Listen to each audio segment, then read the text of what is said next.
महायोग पीठे तटे विमरथा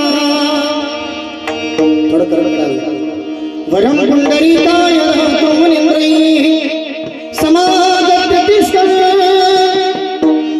तमानन्दगन्धं परब्रह्मलिङ्गं मुदे पाण्डुरङ्गं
विस्तार बाबाजी सद्गुरु दास कलावज्ञ जीवो दरार्थावतारम कलांगते ज्योतिका मुदिवत्रम खलानीशवादा पनोदारहदक्षम समाधि समृद्धिं भज ज्ञानदेवं ओम नमो ज्ञानेश्वराः करुणाकराः दयाळा तुमचा अनुग्रह लादलो पावन झालो चराचरी जरी जाता आळंदीला निरोप माझा घेऊन जा ऐका वासिकर मंडळी जरी जाता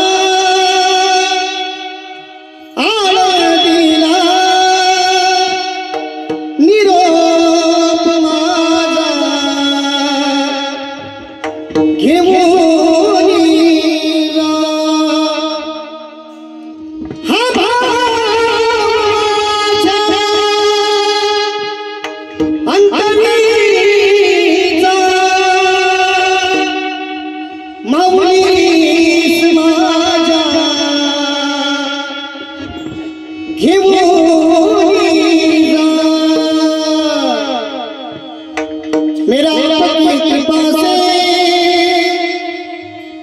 सब काम हो रहा है करते हो तुम कन्हैया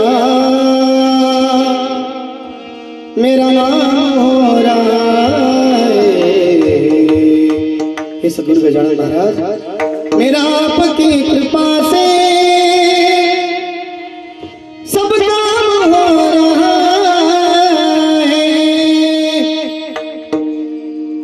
हे दुख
बाळ गोमटी मुखी अमृताचे वाणी देह देवाचे कारणी प्रस्तुत प्राप्त प्रसंगी कीर्तन रूपी सेवेकरता निवडलेला अभंग निवड कोरडा नका थोडा इको राहू द्या कोरडा नका प्रस्तुत माझा आवाज शेवटपर्यंत होतो का येतोय ना क्लिअर मावशी येते का आवाज येते ना बर प्रस्तुत प्राप्त प्रसंगी कीर्तन रूपी सेवेकरता निवडलेला अभंग the end of the human philosophy the next step by Sant life संत जीवन मानवी जीवनाच्या चिरकाल तत्वज्ञान जेव्हा त्याचं समाप्त होतो म्हणजेच मानव जिथं विचार करण्याची शक्ती त्याची समाप्त होते त्याच्या पुढचा प्रवास आहे संत आणि संत जीवनाचा प्रवास तुम्ही मी फार भाग्यवान आहोत आपण आपल्याला हा नरदेह प्राप्त झालाय थोडा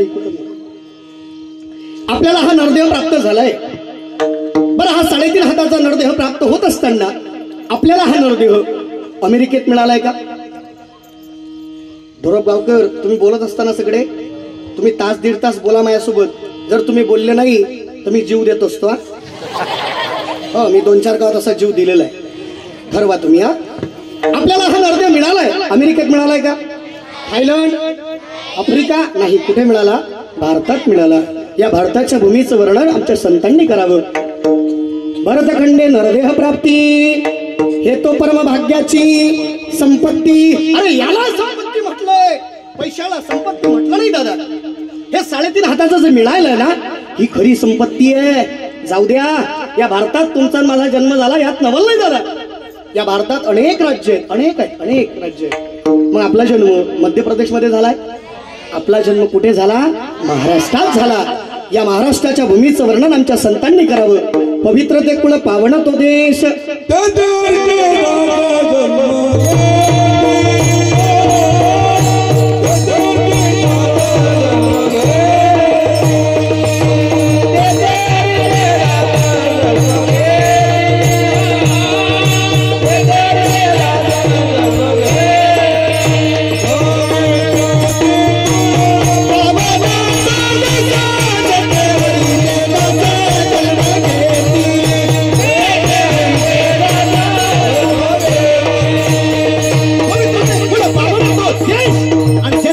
दास जन्म घेतील अरे भल्या भल्या तत्वज्ञानांना सायंटिस्ट लोकांना जे ज्ञान अजूनही कळत नाही वयाच्या अवघ्या 16व्या वर्षी या पूर्ण विश्वाला ज्यांनी दिलं ते माऊली ज्ञानोबा आहे तुमच्या माझ्याकरता जन्माला येतात कुठे याच महाराष्ट्रात कोण ज्ञानोबा आहे कधी विचार केला आपण ज्ञानोबा कशा करता अवताराला आले ऐकताय तुम्ही सगळी मंडळी भगवान श्रीकृष्ण परमात्म्याने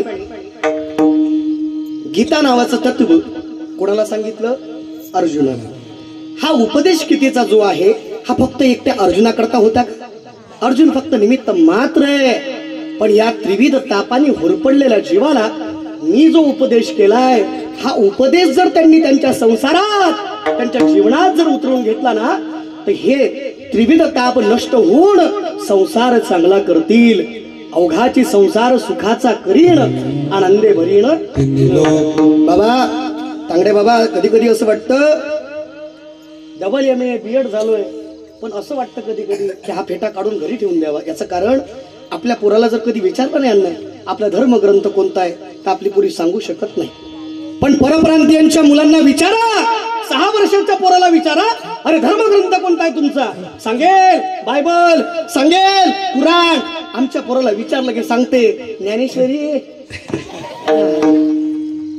आपला धर्मग्रंथ पुरो एवढं कीर्तन फक्त घरी घेऊन जा आपला धर्मग्रंथ आहे श्रीमद भगवत गीता आहे श्रीमद भगवत भागवत नाही श्रीमद भगवत गीता हे गीतेचं तत्वज्ञान संस्कृत मध्ये आहे 700 श्लोकांमध्ये गीता भगवान परमात्म्याने अर्जुना करता सांगितली ऐकताय पण देवा भगवान श्रीकृष्ण परमात्मा ही यात्रा संपूर्ण आपल्या लोकांमध्ये जेव्हा गेले तेव्हा विचार पडला हे संस्कृत वाचण्याचा अधिकार फक्त एका ब्राह्मणी वर्णांना आहे आपल्यालाही आहे पण आपण कधी ते वाचत नाही मग हे संस्कृत वाचायची फक्त ब्राह्मण मंडळी मग अरे या जनसामान्यांना सुद्धा हे ज्ञान कळावं म्हणून माझ्या भगवान विष्णूने महाविष्णूचा अवतार सखा माझा ज्ञानेश्वर ज्ञानोबरांनी जन्म घेतला आणि तुमच्या माझ्या करता ते 700 श्लोकाचं जे ज्ञान आहे ना ते ट्रान्सलेट केलं 9033 उभ्या मराठीमध्ये, एक भाषेत नाही, 2 भाषेत नाही दादा, 56 भाषेचा केला से गौरव. आणि भवार नवी नाव उभारिली. माझ्या ज्ञानोबारांनी ते ज्ञान तुमच्या माझ्या करता उघडं करून ठेवलं. ते ज्ञानोबर आहे याच महाराष्ट्रात जन्माला येतात. ऐकताय तुम्ही सुज्ञ मंडळी आहात सगळे. 6-7 वर्षाचं पोरग नीट 80 बोलायला तयार होत नाही. आज दामाजी शेठजी घरी नाही आहेत. मग आईने सांगितलं भगवान परमात्म्याला तुला नैवेद्य खाऊ घालायचा आहे, दाखवायचा नाही, खाऊ घालायचा आहे. मला सांगा नामदेव राय 6-7 वर्षाची मूर्ती आहे, भगवान परमात्म्याच्या समोर जातायत आणि माझ्या भगवान परमात्म्याला म्हणतात की देवा माझे वडील घरी नाही येत रे, पटकन खाली आहे, हा नैवेद्य ग्रहण कर, मला जायचं खेळायला. मला सांगा जपी तपी संन्यासाच्या कधी स्वप्नात न येणारा माझा देव त्या 6-7 वर्षाच्या पोराकरता येईल का हो? नाही. पण माझा देव भावाचा भुकेलाय, हाची दुष्काळ दयाला. खाली येतात बाबा आणि माझ्या नामदेवरांच्या हातून जेवण करतात. ते नामदेवराय याच महाराष्ट्रात जन्माला आले. याच्या पुढे जाऊन सांगतो ऐका, महाराज लोक आम्ही इथे येतो, आम्ही म्हणतो बाबा विठ्ठल विठ्ठल म्हणा, विठ्ठल विठ्ठल म्हणा, पण आमचं मुख कधी विठ्ठल विठ्ठल म्हणायला तयार होत. किती खरे बोलता रे ढोरक गावकर, खरं नाही, पण आपलं तोंड विठ्ठल विठ्ठल म्हणत नाही. पण माझ्या संत जनाबाईच्या, ऐकताय तुम्ही, माझ्या संत जनाबाईच्या निर्जीव गौऱ्या विठ्ठल विठ्ठल म्हणतात. ती संत जनाबाई याच महाराष्ट्रात जन्माला आली. आपल्या पोटच्या गोळ्याचा म्हणजे मुलाचा, अरे भक्तीत एवढे तल्लीन झाले की आपल्या पोटच्या गोळ्याचा रक्तात कधी चिखलाचा गोळा झाला हे ज्यांचं ज्यांना कळालं नाही ते गोरोबा काका याच महाराष्ट्रात. बाहेर फिरण्याचा योग येतो, पुण्याकडे जातो आम्ही, अरे शिक्षण तिकडे झालंय. तो भाग फार श्रीमंत आहे. का श्रीमंत आहे? संत महात्मे तिकडे जन्माला आले. एकदा असंच झालं, गेलो तिकडे आणि तो म्हणे महाराज बसा. बसलो आणि महाराज आले म्हणे विदर्भातून. काय दिलं म्हणे तुमच्या विदर्भाने? पैसे कमवायला आमच्याकडे येता. काय म्हणे? आम्ही म्हणे उसाचे बागायतदार, आमच्याकडे मशिनरी कंपन्या सगळं आमच्याकडे, आमची फार श्रीमंती आहे. जाऊ द्या म्हणे, एवढी पैशाची श्रीमंती जाऊ द्या, पण संत महात्मे सुद्धा आमच्याकडे जन्माला आले. नामदेव आपल्या संत तुकाराम महाराज देहुला आहेत, ज्ञानेश्वर महाराज पुण्यातच आहेत ना सगळे. तो म्हणे महाराज काय दिलं तुमच्या विदर्भाने? काही दिलं नाही म्हणे. अरे जाऊ द्या म्हणे महाराज, हिंदवी स्वराज्याची स्थापना ज्या राजानं केली तो राजा सुद्धा आमच्या प्रांतात जन्माला आला. म्हटलं बरं आहे बा तुझं सगळं खरं आहे. म्हणे मग काय दिलं तुमच्या विदर्भाने? हाट म्हणे नको. म्हटलं बरं, विदर्भाचं नाव ती माझ्या समोर सगळ्याच्या नदी लागाव, पण धोत्रावाल्याच्या कधी नादी लागू, ती एका गावचं पाणी पिलं नसते बाबा. सगळं ऐकलं. म्हटलं खरं आहे तुझं, ज्ञानोबर आहे तुझ्याकडे, तुकोबर आहे तुझ्याकडे. अरे हिंदवी स्वराज्याची स्थापना ज्या राजाने केली तो राजा सुद्धा तुझ्याकडे जन्माला आला. पण ऐक म्हटलं, अरे हिंदवी स्वराज्याची स्थापना ज्या राजाने केली त्याला जन्म देणारी वाघीण माझ्या विदर्भातली आहे, हे कधी विसरता कामा नये. आणखी ऐक, ऐक म्हटलं, आता अजून ऐक. अरे जा म्हटलं, भारताच्या बाहेर जा, अमेरिकेत जा, आफ्रिकेत जा, थायलंड मध्ये जा, कुठेही जा, आणि गेल्यानंतर पुण्यातला म्हणून सांगू नको. फक्त एवढं म्हण, सद्गुरु गजानन महाराजांच्या दरबारातून आलोय, लोक तुझं पाय पडून तुझ्या पायाचं तीर्थ घेतील, एवढी ताकद माझ्या सद्गुरु गजानन महाराजांची आहे. काय दिलं नाही माझ्या विदर्भाने. या सकल संतांमध्ये एक संत होऊन गेले की ज्यांनी काळाच्याही डोक्यावर पाय दिला. तुकाराम तुकाराम नाम घेता कापियाम. त्या तुकोबारांचा निवडलेला आजचा भंग. विठाला विठाला. जगद्गुरु तुकोबार या भंगामधून साधकाला उपदेश करतायत. एक साधक तुकोबारांकडे गेलाय आणि तुकोबारांना म्हटलं तुकोबार आहे, या त्रिविध तापामध्ये फार होरपडलोय हो, मला आहे ना, मला साधकत्व, मला संतत्व प्राप्त करायचंय, मला साधू व्हायचंय, मला संत व्हायचंय. ही पदवी घेण्याकरता मी काय करावं? तेव्हा तुकोबारा म्हणतात गड्या, हे कोणत्या युनिव्हर्सिटीत भेटलेली पदवी नाहीये किंवा एखादी काही नाही, ते डिप्लोमा नाहीये. तो संत ही उपाधी नाही, संत ही अवस्था आहे. ही अवस्था कधी येते? जेव्हा काम क्रोध हे सगळे निघून जातात तेव्हा संत पदावरती बसल्या जातं.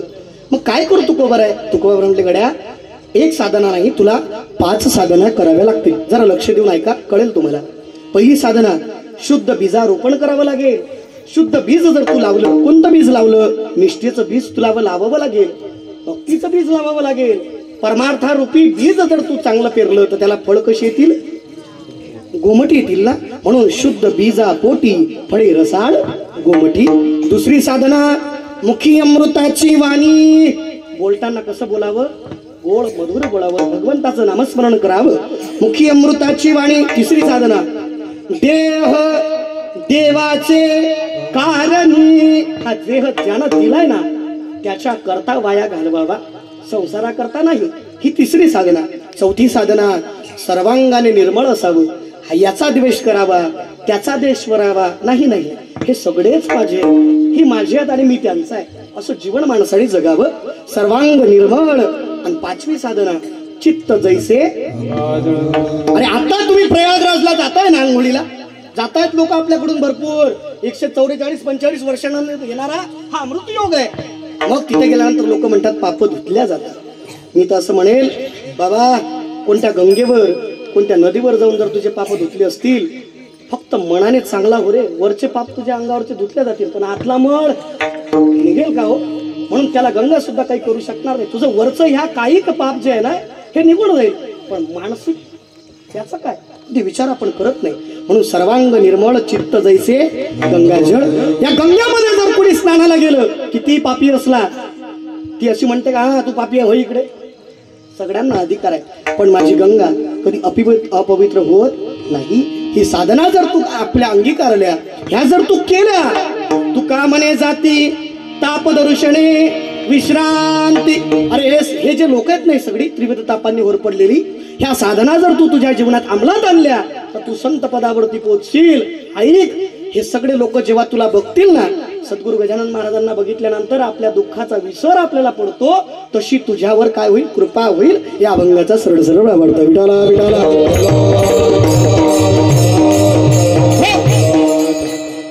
सद्गुरु श्री गजानन महाराजांच्या प्रगट दिनानिमित्त होऊ घातलेला हा सप्ताह संगीतमय श्रीमद भागवत कथा ज्ञान यज्ञ महोत्सव व अखंड हरिनाम संकीर्तन सोहळा.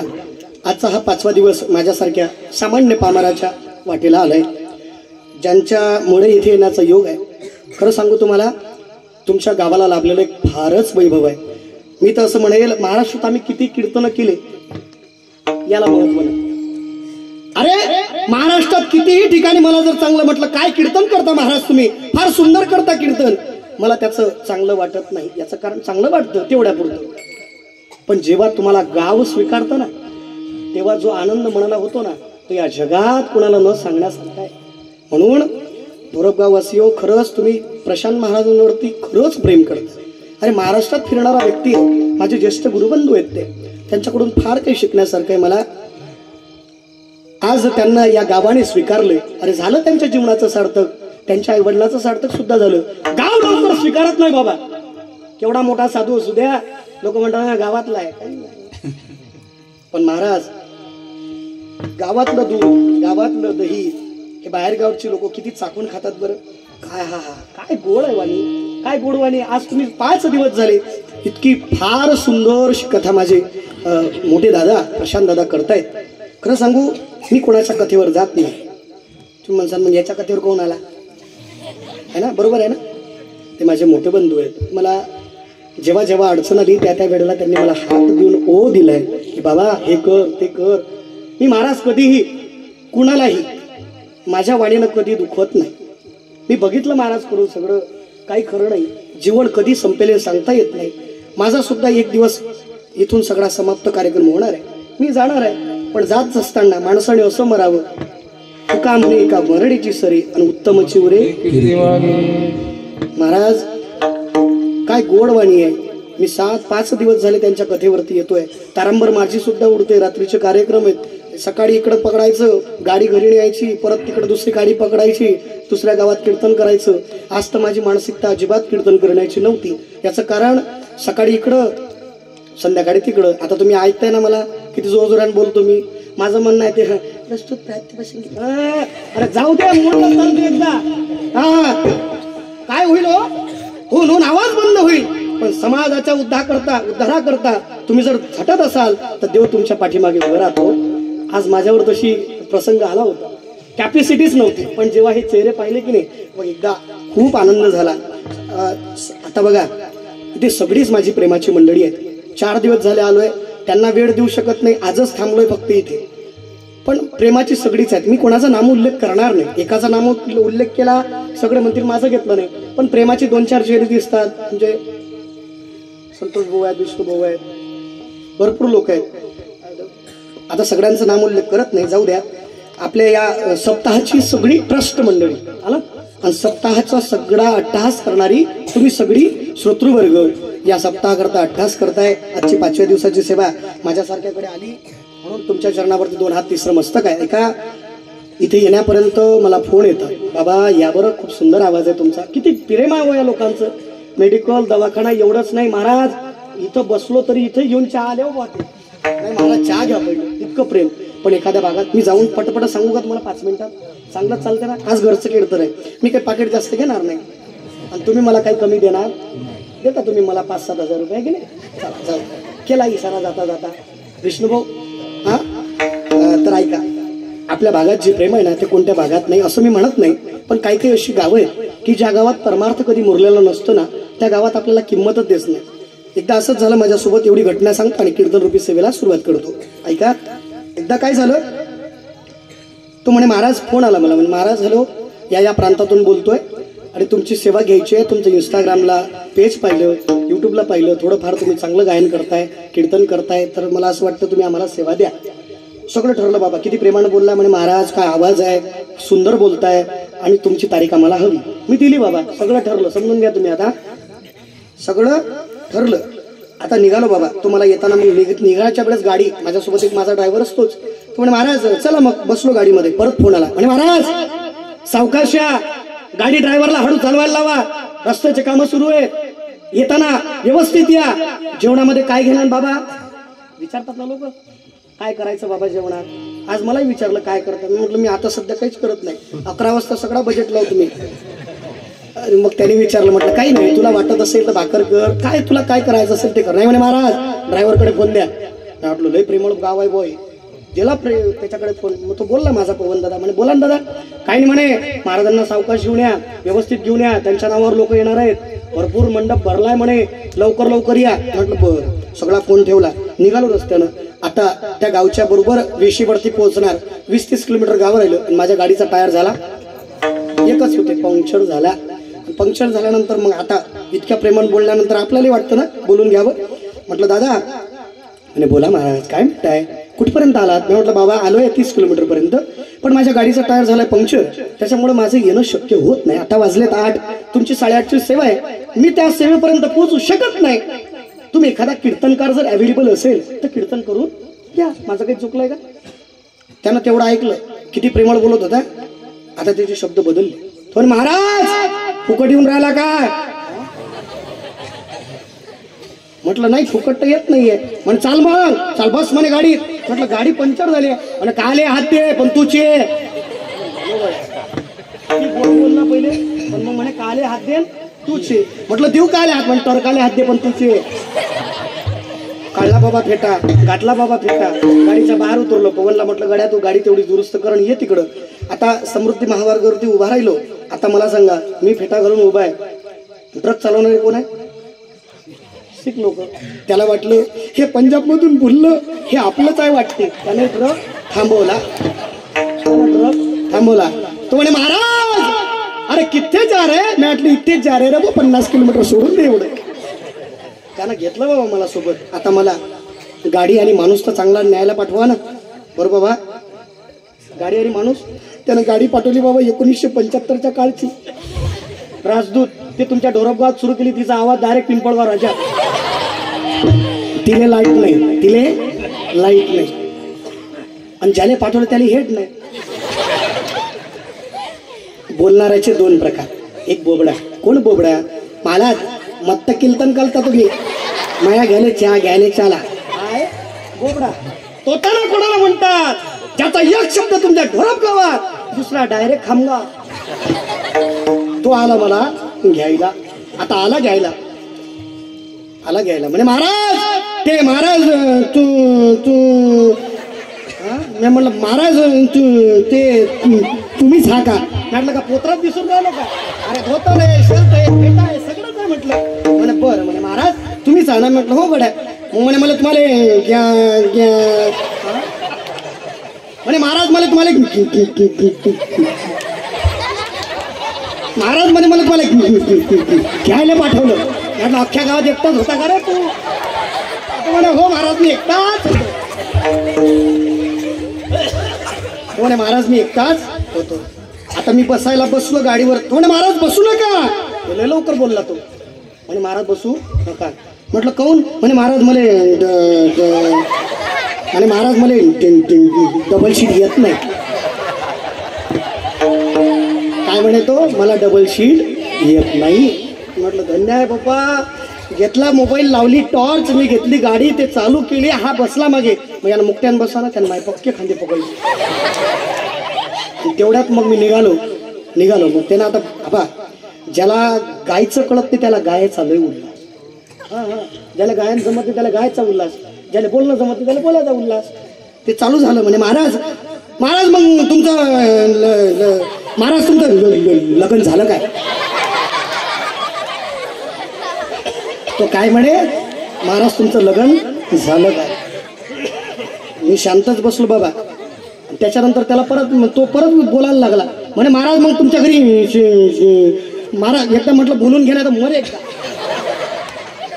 म्हणे महाराज तुमच्या घरी शेती किती आहे? म्हटलं मग शेती जाऊ दे चुल्यात आणि मला लग्न जाऊ दे उल्यात. त्याला रुमाल आहे का? म्हटलं रुमाल. तो म्हणे हाय. म्हटलं मग माझ्या कान पुसतो या थुक्यानं बंद भरला. आता तो कान पुसला बाबा. आता ऐका 10 फुटावरती खड्डा आला. त्या खड्ड्यात गाडी सहित मी जाऊन बशील. एवढा मोठा रोडला पडलेला खड्डा. त्यानं प्रयत्न चालू केले पण भगवान परमात्म्यानं त्याच्या वटीत यश टाकलं. तो म्हणे महाराज पुढे म्हणला. म्हणे महाराज मी चाललोच गाडी चालवत आता. ज्याच्या गावचा गड्डा त्याला माहित, तुमच्या गावचा गड्डा कुठे पुरायचं तुम्हाला माहित. तसं तो म्हणायला लागला महाराज पुढे उजळणी म्हणते का? हा म्हणे महाराज पुढे खड्डा जोरात नासा खड्डा म्हणा हात असा. खड्ड्यात गाडी गेल्यावर त्याचा खड्डा निघला. खड्ड्यात पडलो. गाडी माझ्या अंगावर, हा गाडी त्याच्यावर आणि त्याच्यातून उठला. आणि त्याच्यात मला म्हणते महाराज मग तुम्हाला लागलं काय? मी म्हटलं माती लोटा. पण त्या गावचं लोक सांगू.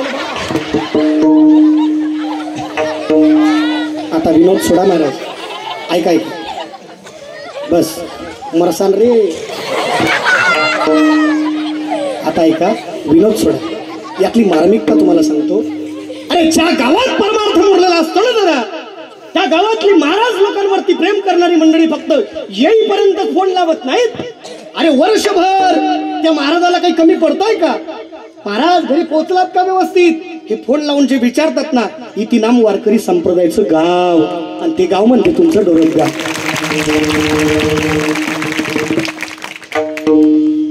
चला असू द्या. कीर्तनाकडे वळतोय. अभंग जगद्गुरु तुकोबारांचा आहे. कीर्तनाकडे वळण्या अगोदर सांगतोय की माझ्यावर नितांत प्रेम करणारी सगळी मंडळी आहे. आमचे तांगडे बाबा आहे, आमचे हरिभक्त आहे, हरिभो बाबा, अरुण बाबा. हा लय दिवसानं भेट झाली. आज मग भुगाच करतो. थांबा तुम्ही. आमचे प्रल्हाद बुवा, आमचं फार जुनं नातं आहे, फार जुनं. आमचं साऊंड सिस्टीम एकदा जोरदार टाळ्या साऊंड सिस्टीमसाठी होऊ द्या. एकदा जोरदार टाळ्या या सगळ्यांसाठी होऊ द्या. सगळ्यांसाठी या सगळ्यांसाठी. आमच्या इकडून उजव्या बाजूला माझं कीर्तन ऐकण्याकरता माझी इच्छा आहे त्यांच्या गावात कीर्तन करण्याची. पण त्यांनी कधी ऐकलं नाही ना. या भागात मी फार कमी फिरतो म्हणजे ओळखीचाच नव्हतो. पण आता कसं झालंय हळूहळू ओळखायला लागले. म्हणजे मी कोणाला म्हणत नाही माझं कीर्तन घ्या. पण तुमच्या गावचं जेव्हा पोरं पाहिली ना, काय वारकरी पोरं केली. एकदा जोरदार टाळ्या यांच्यासाठी होऊ द्या. आता सगळ्या टाळकरी माळकरी चित्रकार पत्रकार गावातून आलेले, गावाबाहेरून आले, सप्ताह करता अट्टास करणारे, सप्ताह करता पळापळ करणारे, सप्ताह करता वर्गणी देणारे, सप्ताहात इथे येऊन उपस्थिती लावणारे, अन्नदान करणारे, सौजन्य घेणारे. आजचं ज्यांच्याकडे माझं सौजन्य आहे ते श्री भगवानजी जसनपुरे. आणि आजचं अन्नदान ज्यांचं आहे श्री शिवाजी क्रीडा मंडळ डोरबगाव. या सगळ्यांच्या चरणावरती. तसेच आज लाईव्ह इथे आमचे हरिओम कीर्तनमाला ठाकरे बाबांचं युट्यूब चॅनल सुद्धा आहे. त्यांच्या चरणावरती 2 हात 3 मस्तक आहे. सगळ्यांच्या चरणावरती आता मला प्रत्येकाचं नामोल्लेख येणार नाही. आताच मकर संक्रांती झाली, ज्याचं झालं असेल त्याने त्याच्या गर्दी घेतलेलं असेल. सगळ्यांच्या चरणावरती 2 हात, तिसरं मस्तक टेकवतो आणि कीर्तन रूपी सेवेला सुरुवात करतो. विठाला विठाला. जगद्गुरु तुकोबरांचा निवडलेला अभंग आहे. जगद्गुरु तुकोबराय साधकाला इथे 5 साधना सांगतात. जर त्याला साधू व्हायचं असेल, साधक व्हायचं असेल, त्याने विचारलेला प्रश्न आहे. तेव्हा तुकोबराय म्हणतात, गड्या तुला पहिलं निष्ठेचं बीज रोवावं लागेल. ऐकताय सगळी सुज्ञ मंडळी आहात. थोडं चिंतनही मांडणार आहे, थोडे तुम्हाला विनोदाचे फवारे सुद्धा करणार आहे. टेन्शन घ्यायचं नाही. राहिलाय माझ्याकडे फक्त तुमचा अर्धा तास, काढून देतो. हा आपलं कीर्तन तसं आहे, ऐकत नाही पडत नाही. हा ऐकताय. निष्ठेचं बीज पेरावं लागेल. आता बघा, आषाढ जेव्हा चालू होतो ना, तेव्हा आपण पराठी लावतो, बरोबर ना? मग पराठीचं बी, बोलू नको, नळ्या उडी टाकेल, बोलायचं नाही. आता आपण जेव्हा हे बी लावतो तर ते पराठीचं बी आपण भाजून पेरतो का? भाजून पेरत नाही, कारण ते उगवणार नाही. तसं बुरशीनाशक पेरावं लागतं, बरोबर ना? त्याला लावलेलं सगळं ते असतं ना, त्याला केमिकल, ते पेरावं लागतं, तेव्हा त्याला शुद्ध काय येतात, फळं येतात. तसं आज तुकोबराय म्हणतात, आज मी तुम्हाला फक्त निष्ठा सांगणार आहे. हा अभंग पूर्ण निष्ठेभोवती फिरणार आहे. निष्ठा जर परमार्थात नसेल तर तुमचा परमार्थ काही कामाचा नाही दादा. तुमची भक्ती सफल होत नाही. पहिलं निष्ठेचं बीज पेरावं लागतं. निज निष्ठा नाम घ्यावे, तेव्हा नाम घेता येतं ना. विठोबाशी शरण जावे, निज निष्ठा नाम घ्यावे. म्हणून भगवान परमात्म्याला जेव्हा आपल्याला अडवायचंय, पण पहिलं निष्ठा लावावी लागेल ना, बीज पेरावं लागेल निष्ठेचं. पण आज निष्ठा राहिली नाही. आज सगळी काय झाली, निष्ठा निष्ठी झाली. इलेक्शन आलं इलेक्शन, संदीप भाऊ कचोरी याचे खाते, 500 त्याचे घेते आणि मतदान तिसऱ्याला करते. याला निष्ठा म्हणतात का? नाही. आता थांबायचं नाही, हे बोलायचं नाही, याला निष्ठा म्हणत नाही. मग साधकाला सांगितलं, बाबा निष्ठेचं बीज कसं पेरलं, कोणी कोणी पेरलं. आता ऐक, या भारतात, या महाराष्ट्रामध्ये एक रयत शिक्षण संस्था होऊन गेली. जरा बारकाईने ऐका बरं का. फक्त संत महात्मेच निष्ठेचं बीज पेरत नाहीत, त्यांच्या वंश पुढे चालवण्याकरता काही लोक समाजाकरता सुद्धा येत असतात. त्यातलं एक नाव आहे की ज्यांनी या समाजाच्या उद्धाराकरता एक रयत शिक्षण संस्था सुरू केली. त्या शिक्षण संस्थेचं नाव आहे छत्रपती शिवाजी महाराज रयत शिक्षण संस्था सातारा, बरोबर? ही आमच्या कर्मवीर भाऊराव पाटलांची संस्था आहे. या संस्थेमध्ये 150 ते 200 पोरं, अनाथ गरिबांची लेकरं तिथे शिक्षण घेत होती. बरं, हे शिक्षण घेत असताना या मुलांना 2 कामे करावी लागत होती. ऐकताय बारकाईने ऐका जरा. पहिलं काम, जर त्या विद्यार्थ्याला जेवण पाहिजे असेल, अर्धी भाकर जर पाहिजे असेल, तर संस्थेची जमीन होती बाबा, त्या संस्थेच्या जमिनीमध्ये त्याला कष्ट करावे लागत होते. अर्धा तास काम जर त्याला केलं तर त्याला अर्धी भाकरी खायला मिळायची. 1 तास काम केलं की त्याला 1 भाकरी खायला मिळायची. तेव्हा एका सामान्य माणसाने प्रश्न विचारला कर्मवीर भाऊराव पाटलांना, कर्मवीर भाऊराव पाटील, अहो तुम्ही पोरांना शिकवता यात नवल नाही, हे शिकवलं पाहिजे, पण तुम्ही पोरांना शेती का शिकवता, याचं कारण काय? तेव्हा कर्मवीर भाऊराव पाटलांनी दिलेलं उत्तर आहे की बाबा रे, शेतीचे काम मी त्याला काय शिकवतो, याचं कारण त्याला त्याचं जीवन सुधारावं याच्याकरता. मग म्हणे शिक्षण कशा करता देताय त्यांना? अरे म्हणे हे शिक्षण समाजाच्या उद्धाराकरता देतोय. शिक्षण संस्था सुरू झाली बाबा.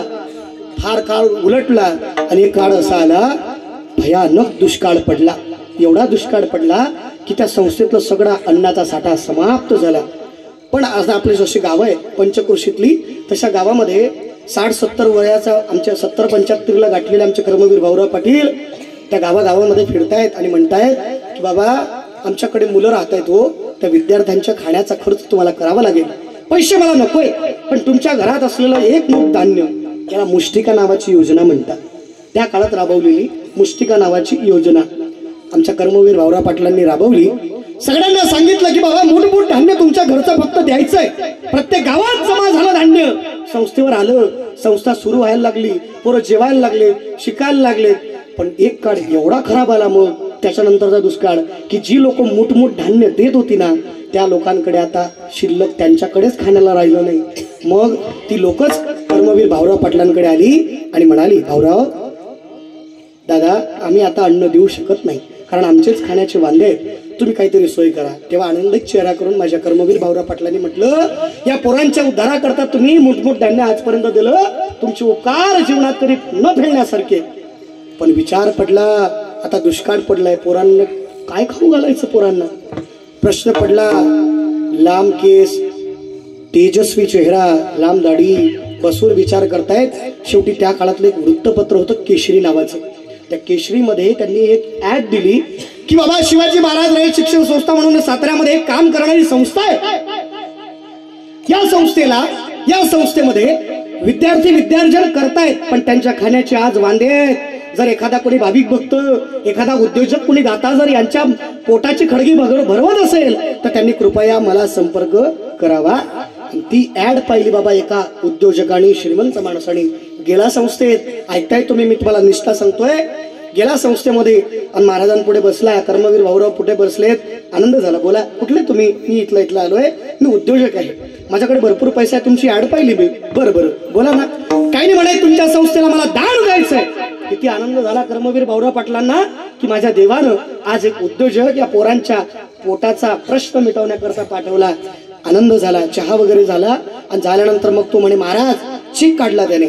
त्या चेकवर महाराज त्यानं सही केली. काय केली? सही केली. आणि तो कोरा चेक कर्मवीर भाऊराव पाटलांच्या हातात दिला. कर्मवीर भाऊराव पाटलांनी तो चेक पाहिला आणि पाहिल्यानंतर हसले की अहो दादा, तुम्ही सगळं याच्यावरती लिहिलंय, तुमचं नाव टाकलंय, तुमचा तो अकाउंट नंबर टाकलाय, सही केली आहे, पण तुम्ही याच्यावर रक्कम टाकली नाही. रक्कम तर टाका ना एवढी. तेव्हा तो उद्योजक म्हणाला, महाराज कर्मवीर भाऊराव पाटील, मी इथं दान द्यायला आलोय. अहो लाख रुपये, 2 लाख नाही, 10 लाख नाही, 50 लाख लिहा, मी द्यायला समर्थ आहे. तुम्हाला लिहायचे तेवढे लिहा पैसे, मी द्यायला समर्थ आहे. किती आनंद झाला असेल हो कर्मवीर भाऊराव पाटलांना. नाही हो तरी रक्कम लिहा ना. नाही, अरे 1 कोटी लिहा, द्यायला मी समर्थ आहे. लिहा तुम्ही लिहा. पेन घेतला लुकलुकत्या हातामध्ये आणि त्याच्यावरती आकडा टाकायला घेणार आणि तो पेन टेकवलाच फक्त तेवढ्यात तो उद्योजक म्हणला, थांबा. काय म्हणे? थांबा. तेव्हा कर्मवीर भाऊराव पाटील म्हणले, का थांबा? म्हणे ऐका, 1 लाख नाही, 2 लाख नाही, 50 लाख नाही, कोटी रुपये लिहा, मी द्यायला समर्थ आहे, पण माझी एक अट आहे. अट? कोणती अट आहे? म्हणे काहीच नाही, तुमच्या रयत शिक्षण संस्थेचं नाव आहे छत्रपती शिवाजी महाराज रयत शिक्षण संस्था, हे नाव काढा आणि इथं माझ्या बापाचं नाव द्या. तेव्हा तुम्ही किती लागेल तेवढी रक्कम लिहा. त्या जागी जर मी असतो, इमानदारीने सांगतोय, 5 कोटी लिहिले असते, बालबिस्तरा बांधला असता. कुंडली कवरदा हाँगकाँग. पण ते कर्मवीर भाऊराव पाटील आहे, निष्ठा बघा किती आहे. लाल बुंद डोळे केले, रागानं टाळ करून उठले आणि तो चेक घेतला, टेरा फाडला आणि तो त्या उद्योगाच्या अंगावर फेकला आणि जोरात ओरडले, अरे आई, अरे तू जर मला म्हटलं असतं ना की तुमच्या बापाचं नाव काढा, खोडा, तुमच्या बापाचं नाव काढा, तर मी काढायला तयार झालो असतो. मी माझ्या बापाचं नाव सुद्धा काढून टाकलं असतं. पण हिंदवी स्वराज्याची स्थापना ज्या राजानं केली त्या राजाचं नाव मात्र मी काढणार नाही. बापाचं नाव एकदा खोडेल पण छत्रपती शिवाजी महाराजचं नाव कधीच काढणार नाही. एवढं निष्ठा त्यांची माझ्या राजांवरती होती. हे निष्ठा आहे. ऐकताय तुम्ही? अजून सांगतो, ऐका. रामायणातला प्रसंग तुम्हाला सांगतोय. प्रभू रामचंद्र आई सीतेमातेला रावण उठून तिकडे घेऊन गेलेला आहे. आता युद्धाचा प्रसंग आहे. या युद्धाच्या प्रसंगामध्ये आता मला सांगा, प्रभू रामचंद्राच्या काळामध्ये माणसं नव्हती का? होती की नाही माणसं? तुम्ही बोला पटपट, माझा टाइम चाललाय. माणसं होती की नाही? मग प्रभू रामचंद्रांनी माणसं का दिली नाही? रामायण ऐकलं ना तुम्ही? मग प्रभू रामचंद्रांच्या काळात माणसं नव्हती का? होती. पण का नेली नाही याचं कारण कधी ऐकलं? आता ऐका. का नेली नाही याचं कारण सांगतो तुम्हाला. जर माणसं नेली असती तर त्या रावणाची लंका सोन्याची लंका आहे. कोणती लंका आहे? सप्तकोटी घरे शुद्ध कांचनाची, काशा आणि तांब्याची, असे किती घर आहेत. त्याच्या घरचा फक्त उंबरठा जर काढला ना तर आपल्याकडे 15 वेळा तो आमदार होते. आणि त्याच्या घरात नातू पंतू एवढे आहेत, तो एकदा इलेक्शनला उभा राहिला की तो बिनविरोध निवडून येतो. एवढं त्याच्याकडे सगळे. का नेली नाही? हे जर माणसं नेली असती तर घरच्या बाईनं पहिले सांगितलं, बा त्या रमाचं आणि त्या रावणाचं आहे, आपल्याला काही घेणं नाही. तुम्ही गेले की जसं हाती पडेल तेवढं सोनं घरी घेऊन त्याची बायको तर पाहून घे, आपल्याला काही घेणं नाही, जा म्हणे पटकन, असं म्हटलं असतं. पण ऐका, विचार केला माझ्या प्रभू रामचंद्रांनी, तेव्हा वानरं घेतली. युद्ध सुरू झालंय. 6 महिने जेवण करणारा आणि 6 महिने झोपणारा, याचं नाव कुंभकर्ण. काय नाव? कुंभकर्ण. हा रावणाचा भाऊ आहे. आताही कुंभकर्ण आहेत. राक्षस म्हणजे काय 10 तोंडवाले? नाही नाही नाही. अरे जो लोकांचा धुरा करतो इथे नाम राक्षस. बरोबर, लोकांचा विरोध करतो. काही अरे एक जण तर माझ्याकडे लावून, महाराज मला पोटच बसत नाही. म्हणलं डॉक्टरांकडे जाय, गायकवाड डॉक्टर आहेत, खामगावात भरपूर डॉक्टर आहेत. म्हणजे महाराज तिकडे गेलो, ट्रीटमेंट झाली, सगळं गेलो. शेवटी गायकवाड डॉक्टर म्हणे गड्या 500 तुला देतो, पण तू कोण बसत नाही, मला तूच सांग. तो काहीच नाही. जेव्हापासून शेजारच्यानं बंगला बांधला तेव्हापासून मला पोट दुखते. काय म्हणतो? शेजारच्यानं ज्या दिवसापासून बंगला बांधला तेव्हापासून माझं पोट दुखते. हे पोट दुखणं म्हणजे याचं नाव राक्षसच आहे ना. 10 तोंड म्हणजे राक्षस नाहीये. 6 महिने कुंभकर्ण झोपलेला असतो. आपल्या इकडे कुंभकर्ण 9-9 वाजेला उठत नाहीत. आहेत ना कुंभकर्ण? ऐकताय तुम्ही? हा कुंभकर्ण आला युद्धामध्ये. हा रावणाचा भाऊ आहे. हा कुंभकर्ण आला. पण हा युद्ध करत नव्हता. कसं करत होता माहित आहे का? वानर घ्यायचा आणि गिळायचा, वानर घ्यायचा गिळायचा. त्याला भूकच तेवढी लागत होती ना. वानर घ्यायचा गिळायचा, वानर घ्यायचा गिळायचा. पण एक वानर त्याच्या हातामध्ये एवढं सुंदर लागलं की ज्याचा चंदनापेक्षाही सुवास फार होता. मी निष्ठा सांगतोय बरं तुम्हाला, अभंगावरच आहे, हे डोक्यात ठेवा. त्याच्या अंगाचा चंदनापेक्षाही पलीकडचा वास येत होता. तुम्ही पूर्व चंदन माहित आहे तुम्हाला? चंदन बॉय यांना सांगायची गरज नाही, यांना सांगायची गरज नाही. बरं मी तुमची माफी मागून बोलतो. जरा बोलू का 2 मिनिटं यांच्याशी? ऐका तुम्ही. पूर्व पहिले लॉकडाऊनच्या अगोदर एक पिक्चर गाजला. त्या पिक्चरात परश्या आणि अर्ची होती. त्या पिक्चरचं नाव काय? काय नाव आहे? सैराट. त्याच्यातलं सगळ्यात भारी गाणं गाजलं होतं एक, त्याचं नाव झिंग झिंग. त्याच्यानंतर पोरं एक अजून गाणं आलं, इकडून तिकडे मारती चक्रा, तिचं नाव शांताबाई. तिचं नाव शांताबाई. पोरं त्याच्यानंतर अजून एक गाणं आलं, पिक्चर आला. हा कोणता? हा तो काय म्हणते त्याच्यात? झुकेगा नाही. बर. आणि त्याच्यातलं एक गाणं गाजले, तेरी झलक. अरे पोरं, छत्रपती संभाजी महाराजची जन्मतारीख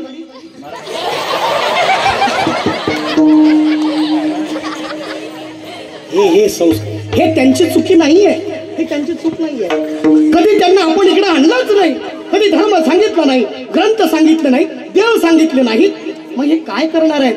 अरे बाबा, कुडी कन्या पुत्र होती जे सात्विक, तयाचा हरिक. या 3 मोरांसाठी फक्त जोरदार टाळ्या वाजवा. 3 गावात फक्त 3च मोर आहेत, बाकीचे सगळे युद्धाला गेलेले आहेत.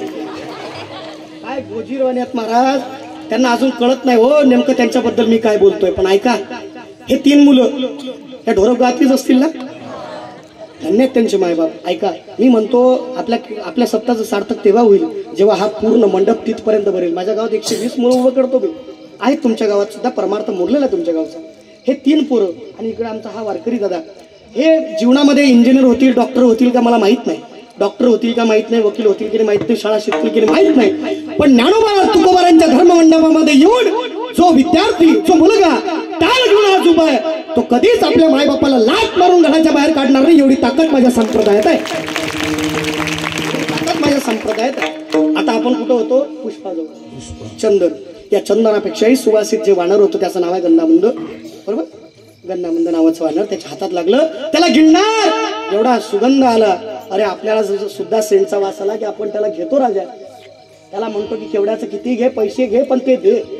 मग त्याचा सुवास एवढा होता की तो थांबला. तो म्हणे, गड्या आई, तुझ्या अंगाचा फार सुगंधित वास येतोय रे, मी तुला मारत नाही, मी तुला मारत नाही, मी तुला गिळत सुद्धा नाही. तू एक काम कर म्हणे, आता आज म्हणून जगला तो रामाचा म्हणून जगला, आता याच्या पुढचं जीवन मी तुला देतोय. आजपर्यंत जगला तो रामाचा म्हणून जगला ना, आता पुढचं जीवन ते जगशील ना ते रावणाचं म्हणून जग. काय म्हणे तो? रावणाचं म्हणून जग. आता निष्ठा सांगतोय तुम्हाला, निष्ठा त्याला कसं फळ गोमटं लागतं महाराज. तो म्हणे गड्या एकाही मिनिटाचा विलंब लावू नको. कोणाला म्हणे कुंभकर्णाला मला गिळून टाक. मग कुंभकर्ण म्हणे का रे तुला मरणाची भीती? म्हणे अजिबात नाही, गिळून टाक म्हणे मला, एकाही मिनिटाचा विलंब लावू नको. म्हणे का लावू नको? म्हणे ऐक गड्या, आजपर्यंत जगलो तो प्रभू रामचंद्रांचा म्हणून जगलो. अरे मरेल सुद्धा प्रभू रामचंद्रांचा म्हणूनच मरेल. ही निष्ठा आहे, निष्ठा. निष्ठावंत भाव भक्ताचा स्वधर्म, निष्ठावंत भाव भक्ताचा स्वधर्म,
निष्ठावंत भाव भक्ताचा स्वधर्म निरधार हे वर्म चुकू नये.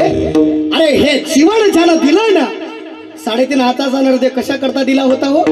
देवे दिला देह भजना घुमटा आणि तो या झाला फाटा.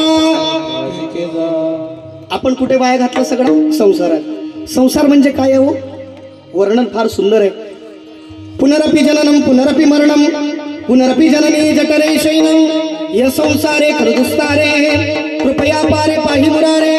भज गोविंदम भज गोविंदम भज गोविंदम मूढमते. हे निष्ठा आहे माझी. ऐकताय? माझ्या छत्रपती शिवाजी राजांची सुद्धा निष्ठा होती हो. अरे हिंदवी स्वराज्य स्थापन करायचंय.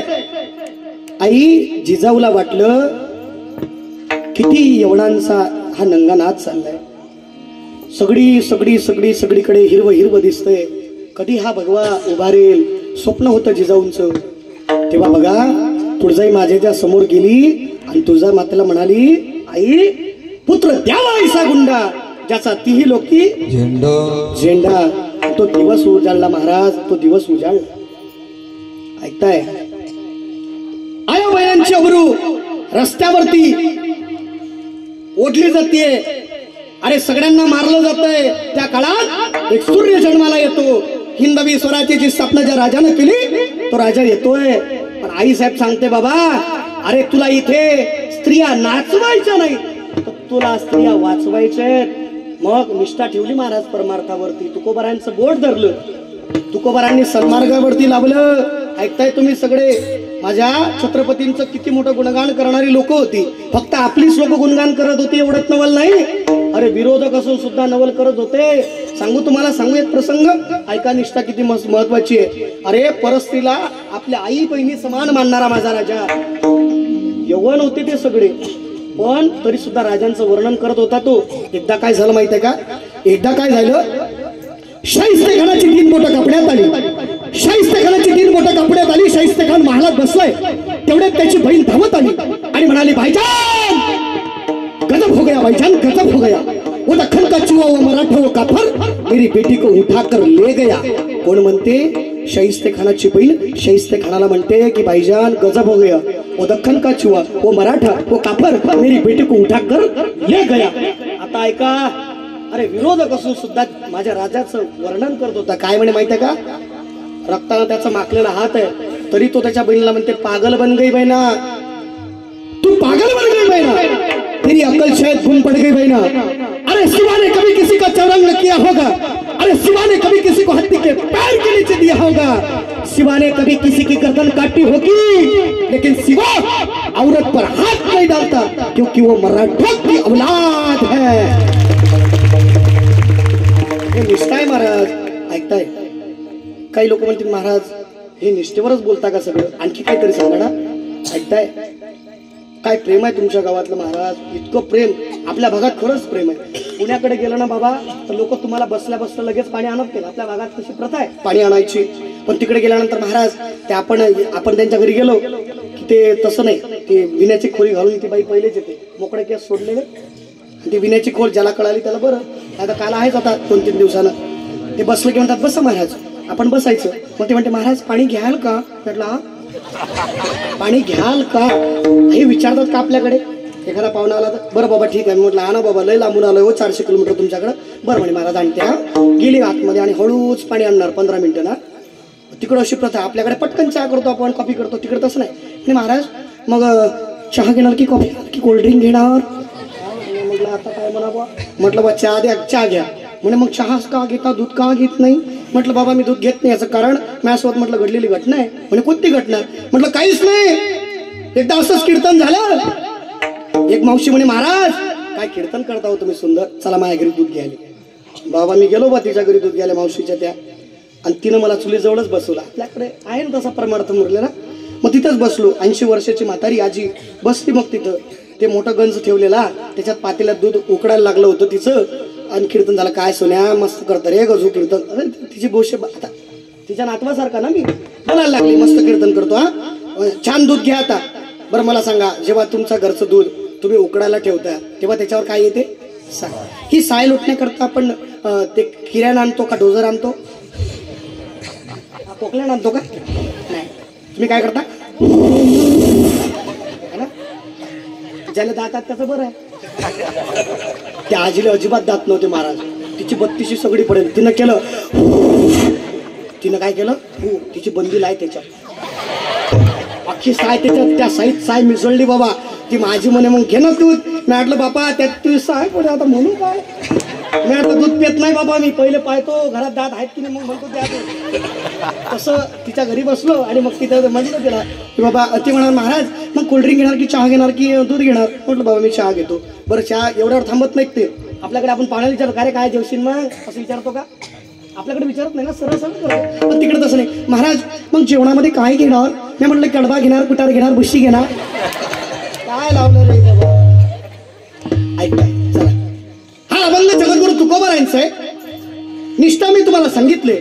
काही महाराज लोक हा अभंग एखाद्याचा मुलगा डॉक्टर इंजिनियर काही झाला त्याच्या घरी जर कार्यक्रम ठेवला तर हा अभंग घेतात. म्हणजे बाप चांगला तर त्याचा पोरगा चांगलाच असं आमच्या महाराज लोकांनी त्याचा मतीचा अर्थ लावलाय. पण जगद्गुरु तुकोबारायांचं असं म्हणणंच नाही. हा अभंग ओढून ताडून इकडे आणला. ओढून ताडू ना. आता ते बघा इमारत फळा आली. आता ते संत कृपा यानं किती लोकांच्या मानाक आपल्याला घर बांधलंय हे आपल्याला माहित नाही. पण आमचे महाराज लोक संत कृपा झाली आणि इमारत फळा आली हा अभंग घेतात. ही संत कृपा आहे. अरे ज्याचा काम क्रोध मोह मद मत्सानी अहंकार ज्याचा गेला त्याच्यावर संतांची कृपा झाली आणि त्याचा परमार्थ रूपी बीज त्यानं रोवलं, त्याची पताका उंचावरती गेली, इमारत फळा आली. हा अभंग सुद्धा त्या लेकरासाठी लावला. तसं नाही याचा अर्थ. ऐका कोणतं शुद्ध बीज सांगतोय तुम्हाला मी. तुम्हाला पटवून देईल तुमच्याच तोंडून की बाबा हा अभंग जर बाप चांगला असेल तर पोरगा चांगलाच निघेल असं सांगता येत नाही. जर पोरगा चांगला असेल तर बाप चांगला निघेल हे सांगता येत नाही. अशी 4 उदाहरणं तुमच्या समोर ठेवतो. विडाला विडाला पहिला वर्ग आहे. इथं बीजही शुद्ध नाही, त्याला लागलेलं फळ सुद्धा शुद्ध नाही. कोण? धृतराष्ट्ररूपी बीज शुद्ध नाही महाराज. त्याला लागलेलं 100 कौरव पुत्र हे सुद्धा शुद्ध नाहीत. अरे आपल्या हिंदवी स्वराज्याची स्थापना ज्या राजानं केली एवढंच नाही, आमच्या जगद्गुरु तुकोबारांपासून सगळा संप्रदाय सांगत आला की परस्त्री मानावी माते समान.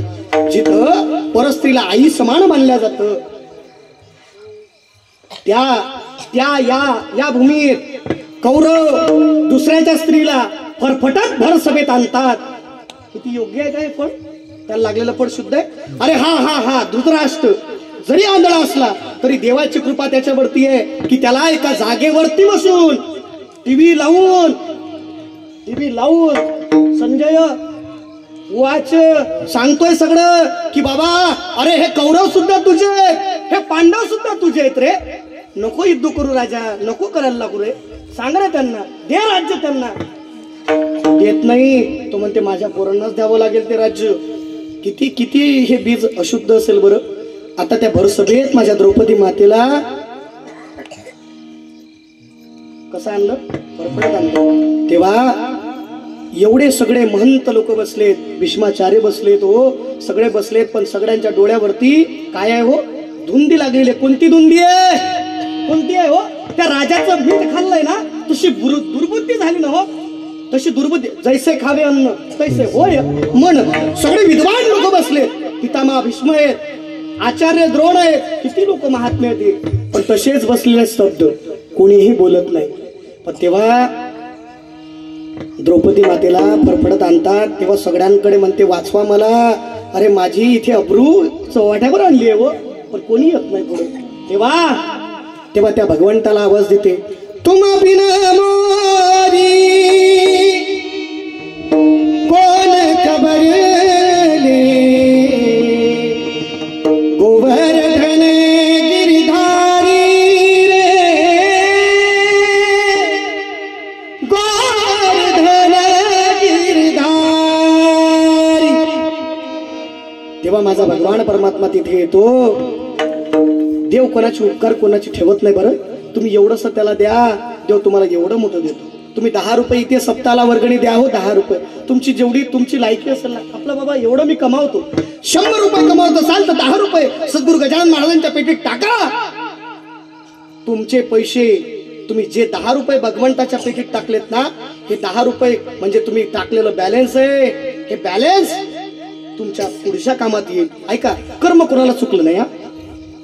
अरे वियोग जेव्हा झाला, सीता माता बघितलं तुम्ही, रामाला सुद्धा कर्म चुकलं नाही, भगवंताला चुकत नाही, आपल्याला सुद्धा कर्म चुकणार. जगी जीवनाचे सार घ्यावे जाणून सत्वर, जैसे जाचे कर्म तैसे फळ दे ईश्वर. है ना? हे कर्म प्रत्येकालाच भोगावं लागेल. कारण इथे संत महात्मे स्वतःहून येतात, देवाला आणावं लागतं आणि तुम्हाला मला जन्माला यावं लागतं. कारण कर्म शिल्लक आहे ना, कर्मासाठी यावं लागतं. मी कुठे होतो? द्रौपदी. आता ही द्रौपदीचं झालं. इथे बघा, धृतराष्ट्ररूपी बीज सुद्धा शुद्ध नाही, त्याला लागलेलं फळ सुद्धा शुद्ध नाही. दुसरं आहे का? भगवान श्रीकृष्ण रूपी बीज शुद्ध आहे, पण त्याला लागलेलं सामरूपी फळ अशुद्ध आहे. भगवान परमात्म्याच्या उदरातून म्हणजेच जन्माला आलेला बाळ मुलगा कसा आहे हो? फळ अशुद्ध आहे महाराज. एका ऋषीच्या आश्रमात गेला, आपल्या पोटाच्या भोवती सगळे शिलक, सगळे आपण काय म्हणतात त्याला, चिंध्या गुंडाळल्या आणि ते पोट असं मोठं करून म्हणते, सांगा मुलगा होईल की मुलगी? एवढी विटंबना संतांची करतो. देवाचा पोरगा. मग आता मला सांगा, भगवान श्रीकृष्ण परमात्मा बीज शुद्ध आहे की नाही? पण त्याला लागलेलं फळ मात्र अशुद्ध आहे. याला फळ अशुद्ध आहे. तिसरं, बीजही अशुद्ध आहे, पण त्याला लागलेलं फळ मात्र शुद्ध आहे. कोण?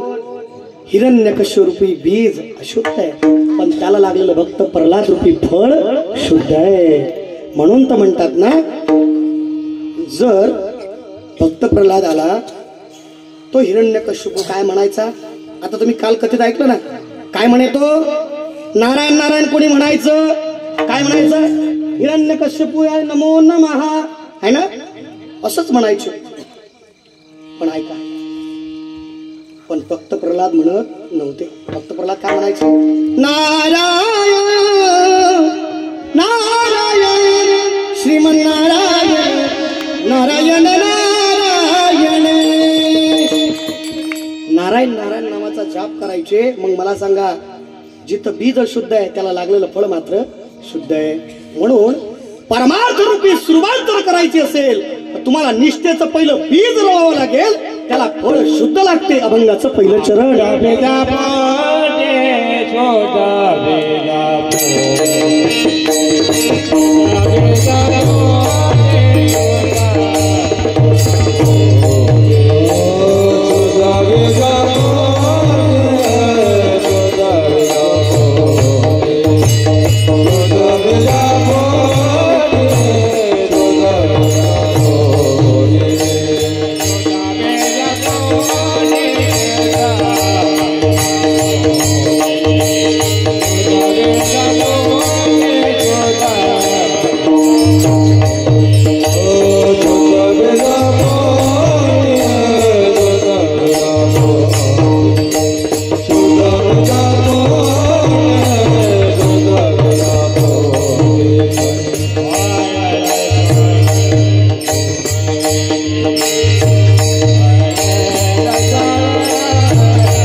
गोमटी. आता ही सगळी फळे रसाळ गोमटी तुम्हाला मी सांगणार आहे, पण ऐका, शुद्ध बीजही आहे, त्याला लागलेलं फळ सुद्धा शुद्ध आहे. भगवान ज्ञानोबर आहे, शुद्ध आई वडिलांच्या कुशीतून जन्म घेतला. अरे या हिंदुस्थानातच नाही जगात क्रांती केली हो. मग बीजही शुद्ध आहे, त्याला लागलेलं फळ सुद्धा शुद्ध आहे. तुकोबर आहे. आधी करून सगळे संत तिकडे लावा, पण मी एक संत तुम्हाला सांगण्याच्या अगोदर, संत कोणाला म्हणायचं या कलियुगात फार विचित्र झालंय महाराज. संत कोणाला म्हणतात लोक? आपल्या गावात मसुंदोग येतात का? येतात ना. ते कोणाच्या घरचं खात नाही, ते पेटी बिटी असते. हो गोरखनाथ मचिंद्रनाथ बाबा जन्माले उकांड्यात, ते गावात येतात. सगळ्यात भोळं दैवत जर कोण असलं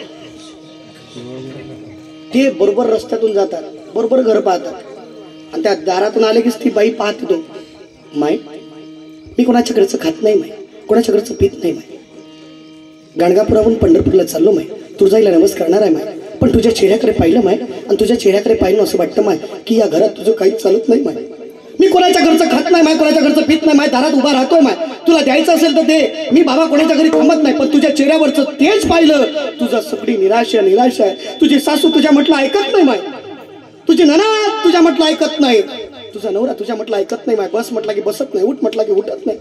खरं सांगू का म्हणे, तू आली तेव्हापासूनच या घरात संपत्ती आली, माय एवढंच पाहिजे इकडे. खरं आहे बाबा, काही नव्हतं पहिले, काही नव्हतं, त्यानं कर्जानं ट्रॅक्टर घेतलं बाबा, हे नाही माहित का? नाही बोलत आहे ना हो बाबा, सगळं तुमचं घर आहे, या घरात जाते घरात घरी. मी म्हणत नाही बरं, त्या मसुंदोगींमध्ये सुद्धा काही वैराग्यवान लोक आहेत, काही लोकांनी काय केलंय, साईड बिझनेस लावलाय बाबा, इकडं सुद्धा झालेत. मी ते सांगणार आहे तुम्हाला. आता हा घरात गेल्यानंतर मग म्हणते माय कोणाच्या घरचं खात नाही, कोणाच्या घरचं पीत नाही, माय पण तुझ्या चेहऱ्यावरचं हे निराश मला बघवत नाही. गाणगापुरून मी तुळजापूरला चाललो, माय तुझ्या नामाचा नमस्कार करणार, माय काहीच नाही. सासू तुझ्या म्हटलं ऐकेन माय, सासू तुझ्या म्हटलं ऐकेन माय, ननद घरी आले की तुझ्याच म्हटलं ऐकेन माय, तुझ्या नवऱ्याला तुला बस म्हटलं की बस माय, उठ म्हटलं की काहीच करावं लागणार नाही. फक्त त्या देवीला 1500 रुपयाचा नैवेद्य तुझ्या नावाने करेल. मला पैसे नकोत माय, काय म्हणते तो, मला पैसे नकोत माय, तुझ्या दुःख मला भगवत नाही. त्या तुळजाईच्या चरणावरती जाईल माय, तुझ्या नावाचा 1500 रुपयाचा काय करेल, नवस करेल माय, आणि तो नवस फळाला आला की 15 दिवसात तुझ्याकडे रिझल्ट येईल माय. खरं सांगा 1500 रुपयात रिझल्ट येतो का? पण हे भोळं दैवत तुम्हाला माहित नाही बाबा. सगळ्या याच्यातले पैसे काढता एवढे पैसे जमा झाले होते लॉकडाऊन मध्ये, तुमच्याजवळ काहीच नव्हत्या नोटा. आम्हाला कोणी विचारत होते महाराज ते 2000च्या नोटा बंद होते की नाही, त्या काळात या बाया सगळ्या महाराज इकडे या, ते सांगू नका हे बाई हे बंडल आहे, हे घेऊन जा, पटकन देऊन टाका कोणाला तरी. एवढे पैसे यांच्याकडे निघाले. कठीण काम आहे बरं. धुताना काढ सगळं ते जाऊ द्या, ते मला काही घेणं देणं नाही त्याच्याशी. मी कुठं होतो म्हणा ना कीर्तनात, कुठं होतो मी? 1500 रुपये. तो निघून जातो. मला सांगा या 1500त खरंच नवस पूर्ण झाला असता का? नाही झाला असता ना. आता ऐका, एकदा असंच झालं.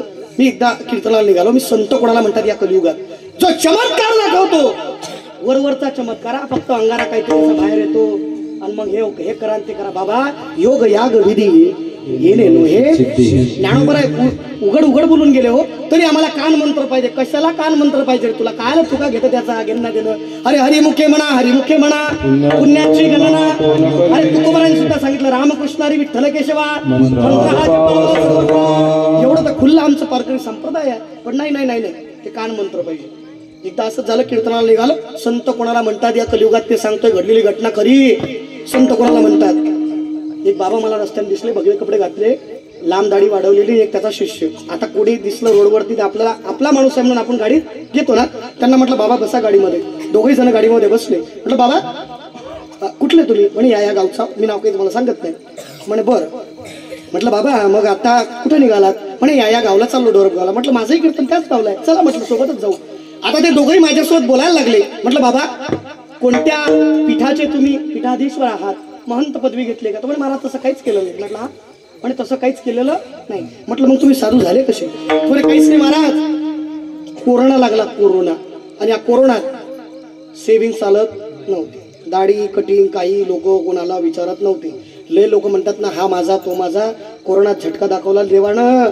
सद्गुरू गजानन महाराज नाही, हा जो कोरोना आणला ना चांगल्या करताच आणला. आपलं कोण परक कोण हे ओळखून दाखवण्यासाठी कोरोना आला होता. अरे बाबा माझ्या शेजारची घडलेली घटना आहे. एक जण क्वारंटाईन झाला, तो बिचारा घरी आला. त्याला 2 लेकरं बाळ होते आणि तो एका घरात तिनं रूम मध्ये ठेवला बायकोनं स्वतःच्या. आणि ते जेवण द्यायला जेव्हा दिली ना, ते जेवण ते पोरग पळत चाललं. बाबा आले, बाबा आले.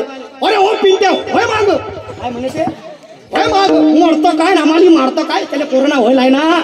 इकडे कोण स्वतःची बायको पोराला जवळ जाऊ देत नव्हती महाराज. ताट देताना महाराज ते अशी हाताने ताट देत नव्हती हो, असं बरोबर खाली ठेवायची, फुटबॉल सारखं अशी लोटायची, लोटायची हो. या जगात तुम्हाला वाटतं महाराज ही माया आहे हो, ही माया माणसाला देवाला सोडत नाही. तुमचं माझं काय आहे हो? हा संसार करावा लागतो बाबा, आपलं सगळ्यांनाच म्हणावं लागतं. पण आपलं स्वहित नेनती आपल्याला फक्त संत महात्मे जागे करतात. हा बसला गाडीत आणि महाराज तसाच मी साधू झालो. आता माझ्याशी बोलत आला बरं, दोघही जण बोललेले.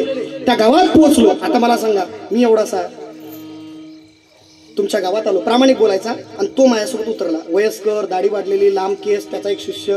तुम्ही खरं सांगा, कीर्तनकार मी जरी असलो तुम्ही कोणाच्या पाया पडणार? इमानदारी. काऊन? कारण त्याच्या अंगात काय आहे? भगवे कपडे. कपड्यांचा मान ठेवला पाहिजे. मी म्हणत नाही बरं त्याच्यात महान तपस्वी लोक आहेत, पण ह्या काही लोकांचं सांगतोय म्हणून युट्यूबला जरा विचार करून बोलावं लागतं. ते लोक सगळे त्याच्या पाया पडायला लागले. मला माहित होतं हा काय आहे, काहीच नाही ना, कुठंच शिकलेला नाही, काही नाही, काहीच नाही. पण सगळे तिकडे पाहावं लागायला लागले. म्हटलं जाऊ द्या बा, जेवण होईपर्यंत ऍडजस्ट करू. पण कीर्तन सुरू झालं.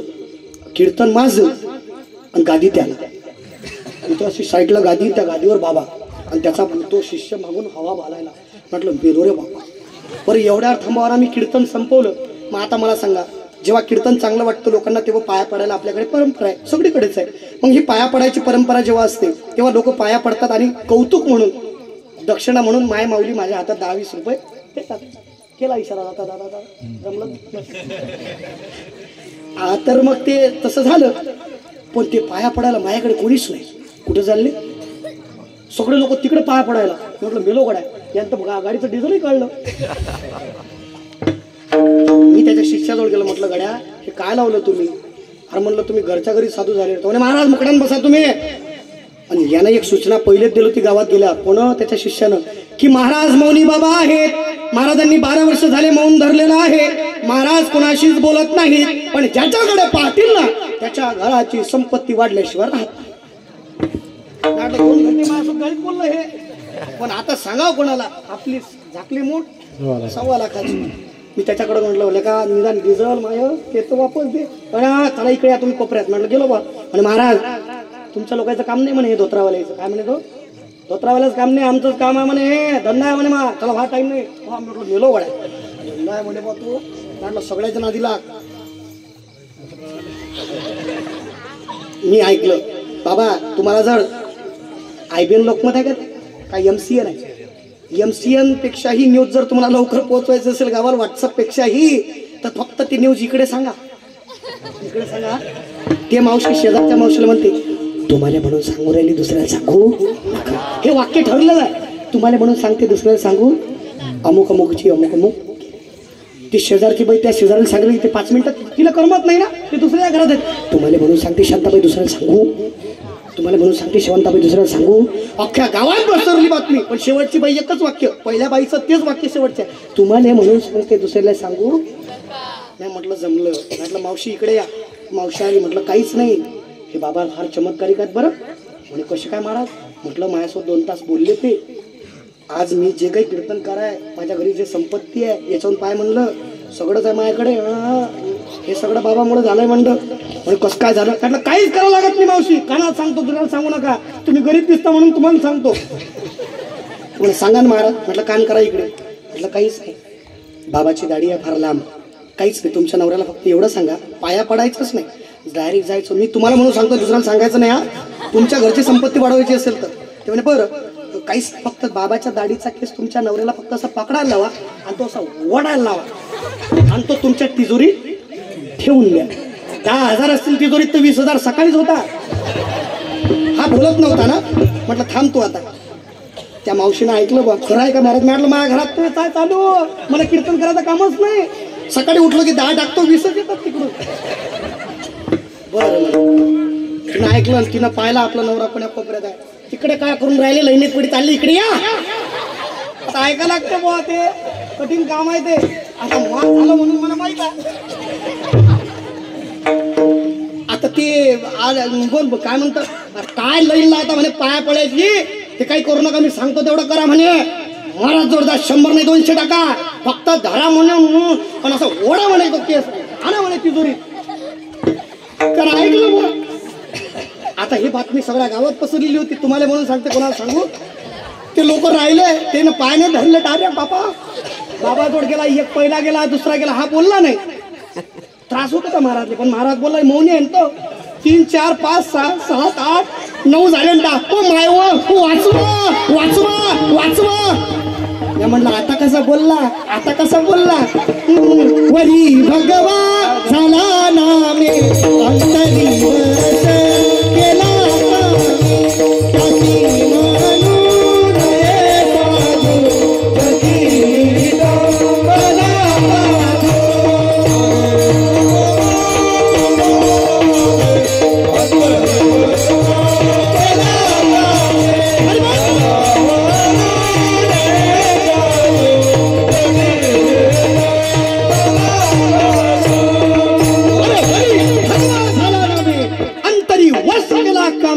त्यासी म्हणू नये साधू अरे जगी विटंबना बाधू यांना संत म्हणतात अरे ज्ञानोबर आहे तुकोबर आहे सद्गुरु गजानन महाराज तुमचे माझे अपराध पोटात घालून आपल्याला जे पाहिजे नाही ते फक्त अरे गजानन महाराजांच्या दरबारात जा आणि सद्गुरु महाराजांना हाक द्या फक्त प्रेमाची हाक द्या वरून नाही देवाला काही मिष्टान लागत नाही बाबा संतांना मिष्टान लागत नाही देव तरी तुम्हाला लवकर भेटणार नाही पण संत महात्मे तुम्हाला लवकर भेटल्याशिवाय राहत नाही कोण संत कशा करता आले जगाच्या कल्याणा संतांच्या विभूती देह कष्टविती परोपकार करता करता एवढा करतात की स्वतःचा त्याला सुद्धा विसर पडून घेतात सद्गुरु गजानन महाराजांनी तुमचे माझे किती मोठे सगळेच दुःख सहन करून घेतले आजही सद्गुरु गजानन महाराज चमत्कार आहे हो संत गजानन महाराजांचा रोज बघा तुम्ही आरतीला पण त्या पाखराला आवाज द्यायची गरज पडत नाही सगळी पाखरं जेव्हा आरतीचा टाइम असतो ना तुम्ही जाव कधीतरी बघायला त्या गजानन महाराजांच्या पूर्ण त्या कळसाला आरती होईपर्यंत सगळी पाखरं अशी गिरक्या घालतात काय झालं तिकडं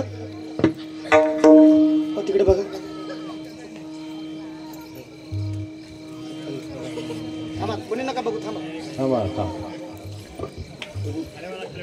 खाली बसा सगळे हवा घाला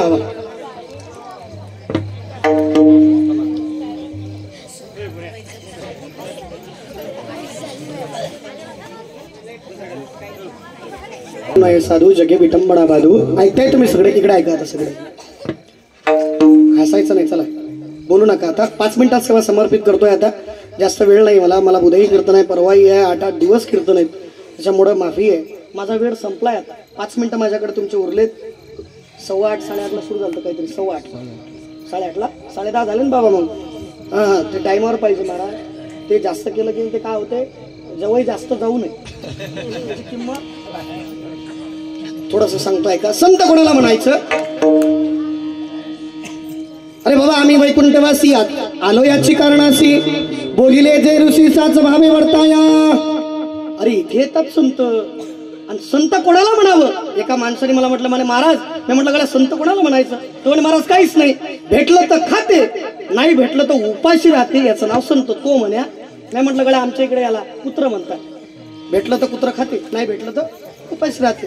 मग म्हणे महाराज संत म्हणजे काय. म्हटलं ऐक गड्या, अरे नाही भेटलं तू उपाशी राहतात आणि भेटलं तर सगळ्या जगासोबत वाटून खातात, याचं नाव संत आहे. सेवी तो आहार असं वाटी तो आणि का घ्या रे होऊ नका. संत महात्मा आले कशा करतात, तुम्हाला मला जागवण्या करतात. मग आपण झोपलेला आहे का. नाही आपण झोपलेला, आपण कोणत्या मायेत झोपलेलो, त्या संसाराला चिटकलोय बाबा. तो भुंगा बघितलं का. भुंगा तो कमळाचा भुंगा काय करतो, रस घेतो, पण त्या चिखलाला त्याचा आस्वाद घेता येत नाही. तसं तुमचं माझं झालंय, संसारालाच आपलं करून घेतो, देवाला दूर सोडून ठेवलं. आता ऐका संत महात्मे म्हणतात, उठा जागे वारे आता, स्मरण करा पंढरीनाथा, भावे चरणी ठेवा माथा, सुखवा व्यथा जन्माच्या. तुम्हाला मला जाग करतात बाबो, या झोपेतून उठा, कारण क्षणाचाही भरवसा नाही. क्षणोक्षणा हाची करावा विचार, करावया पार. अरे बाबा पापणी सुद्धा खाली होत नाही, तर माणसाचं हे शरीर कधी आपण सोडून जाऊ हे सांगता येत नाही. एवढ्यावर संत सांगितले नाही. संत अजून म्हणत गड्या पाया पडतो, लागून या पाया करटाडी. एवढं म्हटलं ना. बरं हेही नाही ऐकलं तर मग एक तो यम नावाचा, यम माहित ना तुम्हाला. यम नाव तर ऐकलं की नाही याचं. हा यम जर आला ना, अरे चांगल्यांना यानं सोडलं नाही, तो जर आला तर आम्ही सुद्धा काही करू शकणार नाही. म्हणून आमचं ऐका, ऐकू द्या, ऐका. जर नाही ऐकलं, हे जरी नाही काल तरी दुसरा येईल, हे जरी नाही काल तरी दुसरा येईल.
संत महात्मे तुम्हाला मला जागवतात.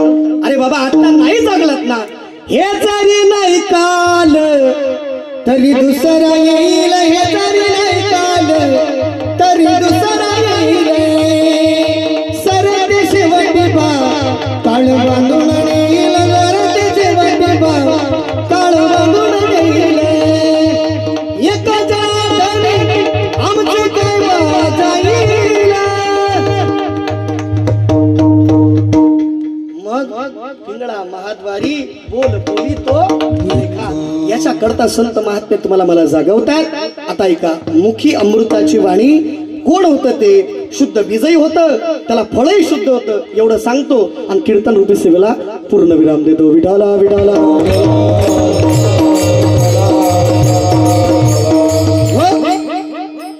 एवढा भाव तुम्ही घरी घेऊन जा. ऐका, शुद्ध बीज आहे कबीर महाराज, त्याला लागलेलं फळ आहे कमाल रूपी फळ सुद्धा शुद्ध आहे. ऐकताय तुम्ही? एक भाव आहे माझे ज्ञानोबाराय आदी करून सगळे संत महात्मे मंडळी काशीची यात्रा करण्याकरता, जशी आपण आता प्रयागराजला जातोय ना तशी यात्रा करण्याकरता सगळ्या संतांनी ठरवलं यात्रेला जायचंय. पण निरोप पोचवा कबीरांकडे की आम्ही सुद्धा तुमच्या घरी येणार आहोत. भाग्यवंता घरी भजन पूजन त्याची वाट पाहे रघुनंदन. किती आनंद झाला कबीरजींना, तो व्यक्त करता येत नाही की आज संत महात्मे माझ्या घरी येतील, त्यांना मी मिष्टान्न खाऊ घालेल. सगळा आनंद आनंद घरात, सगळीकडे सगळीकडे आनंद आहे. इकडे काशीची यात्रा करण्याकरता माझे नामदेवराय ज्ञानेश्वर महाराज सगळे जातात, तेव्हा काशीचा विश्वनाथ देव जो आहे ना तो माझ्या ज्ञानोबारांना नेण्याकरता वेशीवरती येतो. ज्ञानोबाचा हात प्रेमे धरी विश्वनाथ. देवा तुम्ही इथं आलात, मी यायला पाहिजे होतं, तुम्ही आलात ना, मला आनंद झालाय. यात्रा करतात, कबीरजींकडे निघायचंय, निघाले, प्रस्थान केलं. आता ऐकताय, एवढा भाव घरी घेऊन जा बरं. कबीरजी म्हणतात गड्या कमाला, संत महात्मे तर आपल्या घरी येत आहेत गड्या, पण त्यांच्या खाण्याची व्यवस्था आपल्याकडे नाहीये. आपली फार बिकटची परिस्थिती आहे, गरीब माणसं आहेत आपण, अन्नाचा एक कण सुद्धा घरात नाहीये. कबीर जी कमालजीला म्हणतात काय करावं रे पोरा, आता संत महात्मे उपाशी गेले तर हे पातक आपल्यावरती लागेल. तेव्हा कबीरजींचा मुलगा कमाल म्हणतो बाबा संत महात्मे उपाशी जाणार नाही, आपण एक काम करू बाबा, काम करू. कोणतं काम करायचं रे? कबीर म्हणाले काही नाही बाबा, आपण चोरी करू. चोरी? अरे वेडा झालास का रे, आपण चोरी करायची नाही रे बाळा, हे शक्य नाही. अरे बाबा आपण चोरी करायची. संत जर उपाशी जात असतील तर काय आपल्या जीवनाचा काय फायदा आहे बरं? चोरी करू पण संतांना जीव घालूच. दोघांचं ठरलं. रात्रीचे 10:30 वाजून गेले, 10:35 झाले, सगळे झोपलेले होते. झोपलेले असताना सावकाराच्या घरात कबीरजींचा मुलगा शिरतोय, खिडकीमधून आतमध्ये जातोय. अंधार किट्ट आहे सगळ्या खोलीमध्ये. जेवढं लागतं तेवढं धान्य कबीरजींचा मुलगा, डोळ्यासमोर भाव ठेवा बरं, कबीरजींचा मुलगा ते सगळं धान्य काढतोय, जेवढं लागतं तेवढंच काढतोय. आणि सगळं धान्य काढल्यानंतर त्याच त्या खिडकीमधून तो धान्य त्यांच्या वडिलांना म्हणजेच कबीरजीला द्यायला जातो आणि म्हणतो बाबा हे एवढंच धान्य काढलं, घ्या बरं पटकन, उठेल कोणीतरी. तेव्हा कबीरजी म्हणले वेड्या, अरे आपण चोरी केली हे मला मानवत नाही रे. एक काम कर, ज्या सावकाराच्या घरात आपण गेलाय ना तू आवाज दे आणि उठ की तुमच्या घरात चोर शिरले, चोर. मला सांगा असा कोणता बाप असेल का चोरी करताना पोराला पकडून देईल म्हणून? पण सांगितलं गड्या हा अपराध होईल रे, म्हणून आवाज दे. अंधार किट्ट आहे, खोलीमध्ये अंधार किट्ट आहे, सावकार आणि सावकाराचे सगळे नोकर झोपलेले. तेव्हा कबीरजींचा मुलगा त्या खिडकीतून त्याचं मुंडकं बाहेर आहे आणि सगळं धड आतमध्ये आहे आणि जोरात कल्ला करतो की बाबा तुमच्या घरात चोर शिरले. मला सांगा आपल्या घरात जर चोर शिरले तर आपण त्याचं स्वागत करतो का? नाही नाही, जे हाती पडेल त्याला आपण मारतो. तसंच माझ्या कबीरजींच्या मुलासोबत झालं. सगळी नोकर चाकर सावकार उठले, त्याचं शरीर त्याच्या त्या रूम मध्ये, पण डोकं मात्र पलीकडून आहे, त्या खिडकीच्या बाहेर आहे, म्हणजे कबीरजींकडे. एवढं मारायला लागले, एवढं मारायला लागले. डोळ्यासमोर भाव ठेवा, कबीरजींचा मुलगा रक्तबंबाळ झालाय, सगळ्या अंगातून त्याच्या पूर्ण रक्ताचे पूर वाहत आहे. त्याच्या डोळ्यावरचे भाव कबीरजींना कळतायत की बाबा रे माझ्या पोराला खूप त्रास होतोय, आता माझा पोरगा मरणार आहे, मरणाच्या दारात उभा आहे. किती किती वैराग्य असतील याला, की संतांसाठी आपलं जीवन काय करतोय, सार्थकी लावतोय. पण शेवटी कबीरजींचा मुलगा कमाल म्हणतो बाबा आता मी मरणार आहे, बाबा माझं शरीर एवढं रक्तानं माखलंय की हे शरीर कोणाचं हे ओळखू येत नाही. बाबा तुम्ही एक काम करा बाबा, माझं शिर कापा आणि मुंडकं घरी घेऊन जा. का रे बाळा असं का करू? आणि बाबा मुंडकं कापून नेलं ते इकडे रक्तबंबाळ झालेलं शरीर आहे, कोणाचंही ओळखता येणार नाही.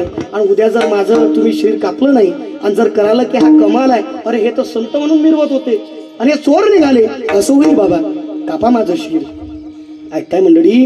डोरबगावकर एका मिनिटाचा विचार केला आणि बापाने कबीरजींनी मुंडकं कापलं, आतमध्ये घेतलं, तो धड पडलं, निघून गेले घरी. इकडे सगळेच संत महात्मे घरी येत आहेत आणि घरी आल्यानंतर सगळी जेवायला बसतात. पण माझी मुक्ताबाई म्हणते मी जेवायला बसणार आहे, पण माझा कबीरजी कमाल कुठे आहे, त्याच्याशिवाय मी जेवणार नाही.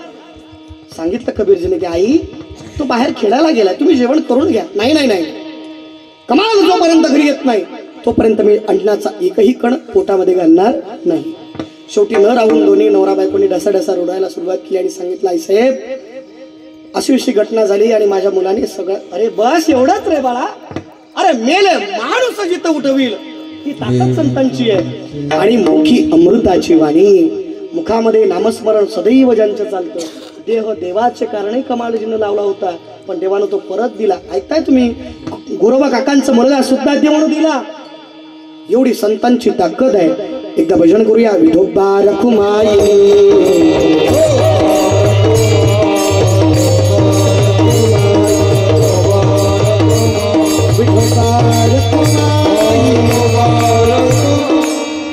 आतापर्यंत कीर्तन झालं तर मी तुम्हाला म्हटलं का हाताने टाळी वाजवा? तुम्हाला म्हटलं का कसं सरळ बसा काही बसा? नाही म्हटलं नाही ना. पण आता सगळ्यांनी हात वर करायचे. व्हिडिओ कॅसेटवाले दादा आमचे भाऊ सगळ्यांनी, जो हात वर करणार नाही तो उद्या राहणारच नाही.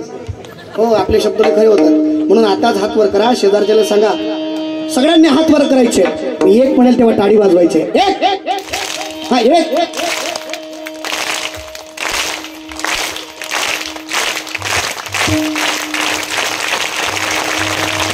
सगळ्यांनी हात वर करायचे का? एक.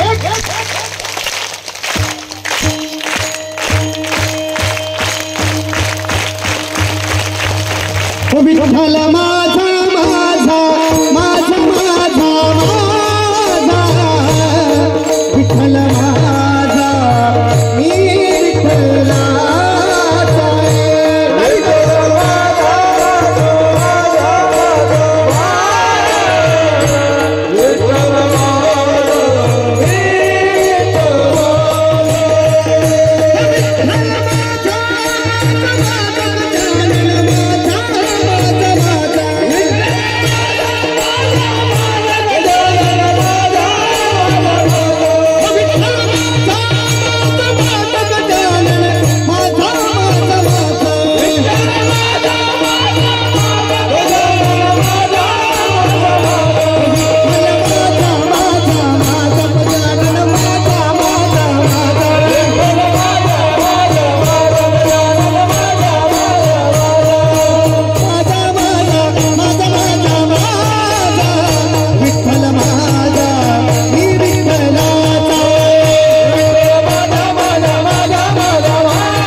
अभंगामध्ये बघ तुम्हाला सगळ्यांना मी निष्ठा सांगितली. एवढं लक्षात ठेवा की अभंग हा सगळा निष्ठेभोवती फिरलाय.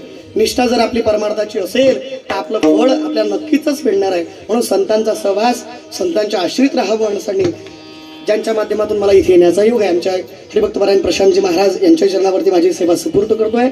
माझ्या आईवडिलांच्या चरणी माझी सेवा समर्पित करतोय. चुकलं काही असेल तरी माझ्या वाणीचे दोष आहेत, पण तरी तुम्हाला जर थोडंसं चांगलं वाटत असेल ते माझ्या सद्गुरूंच्या मुखारविंदातून ऐकलेलं, जर तोही तुम्हाला वाटत असेल की हा योग्य शब्द त्यांना बोललाच नाही, तर तुम्हाला 3 लेकर असतील त्यांना 4थं समजायला, 2 असतील 3रं समजा, त्याला 1 असेल त्यांना 2रं समजा. आणि ज्याला काहीच नसेल त्यानं मले दत्तक घ्या. इस्टेट माझ्या नावावर करा, पण तरी मला माफ करा. झालेली सेवा तुम्हा सगळ्यांच्या चरणावरती, संशिष्टी मला दादांच्या चरणावरती, आमच्या बंडूभाऊंच्या चरणावरती, विनेकर दादांच्या चरणा, तायडेबांच्या आमचे प्रल्हाद भाऊ असतील, आमचे सगळेच मंडळी माझी सगळी ओळखीची प्रेमाची आदराची सगळ्याच आहे. सगळी वडीलधारी माणूस आता आले सगळे, सगळ्यांच्या चरणावरती सेवा सुपूर्द करून याच ठिकाणी सेवेला पूर्णविराम. Oh